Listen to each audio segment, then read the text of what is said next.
Over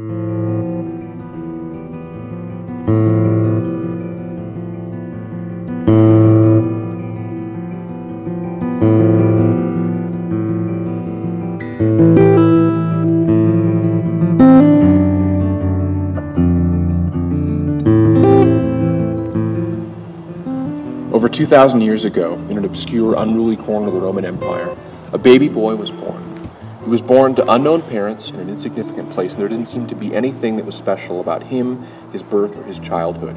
In fact, it wasn't until the age of 30, when he started a public teaching ministry, that he really began to get some attention.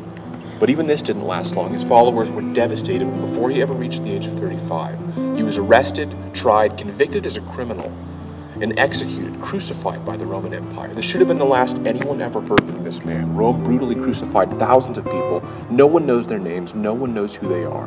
But we know who this man is. He hasn't been forgotten. In English, we call him Jesus. And he's been the most profoundly significant figure in all of human history. We date every human event in relation to his birth.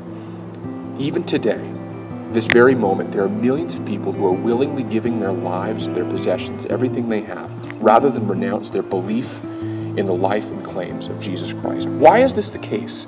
We have to ask ourselves this question. Why is someone who never raised an army, never led a rebellion, never wrote a book, the most significant, most influential figure in all of human history, even all these hundreds of years later? What did Jesus say? What did he do? What was so special about his birth, about his life, about his death, and was his death the end? These are the questions we're going to be asking together in this study. And even behind those questions, how do we know there's a God? And how do we know that God is the God of the Bible? How can we even trust what the Bible says? So together we're going to be studying a book, a first century book, a primary source, written by the Apostle John, someone who Jesus knew intimately, and who John was so impressed with Jesus that he spent the rest of his life dedicated to spreading Jesus' message.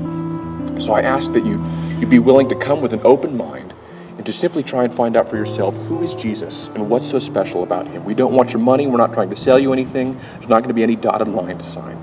All that we ask is that you don't take someone else's word for what you know about Jesus Christ, because he is, to this day, the most important person who ever lived.